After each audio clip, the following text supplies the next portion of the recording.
آسام میں ریاستی بربریت کے خلاف عیسائیوں نے ملک گیر احتجاج شروع کر دیا ہے۔ ملک کے ہر شہر میں عیسائیوں نے احتجاجی دھرنوں کے ذریعے آسام پولیس کے خاطی اہلکاروں پر کارروائی کی مانگ کی۔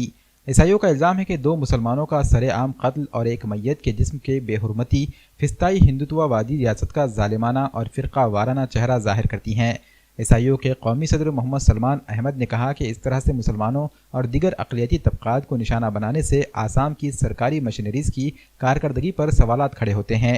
انہوں نے خاطی عہدیداروں کے خلاف ایماندارانہ جانچ کا مطالبہ کیا اور اس کی رپورٹ کو منظر عام پر لانے کی مانگ کی۔ اس طرح کے مطالبات پر مشتمل ایک میمورنڈم ناندیڑ کے ضلع کلکٹر کو بھی سونپا گیا۔ Student Islamic Organisation of India Nanded district کی جانب سے آج ہم نے میمورنڈم سبمٹ کیا ہے۔ حال ہی میں آسام میں ہوئے جینوسائیڈ اور کلنگ کے اوپر Student Islamic Organisation of India نے نیشن وائڈ پروٹیسٹ کا اعلان کیا ہے، جس کا یہ ایک حصہ تھا۔ ہم نے اس کے اندر کچھ گورنمنٹ کو ہم نے اس کے اندر اپیل کی ہے۔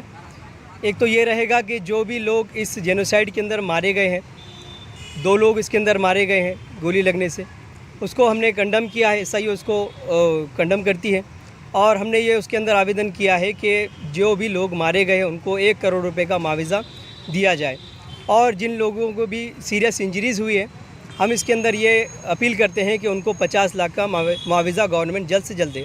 اور اس کے علاوہ جو چیز ہمارے سامنے انڈیا کے اندر دیکھی جا رہی ہے، اسلاموفوبیا اور مائنرٹیز کے اوپر جو نفرت پھیلائی جا رہی ہے، اس کا بھی حل کرنے کی گورنمنٹ کچھ نہ کچھ کوشش کریں، اور یہ Student Islamic Organisation of India کی طرف سے ایک نیشن وائڈ پروٹیسٹ کا حصہ ہے۔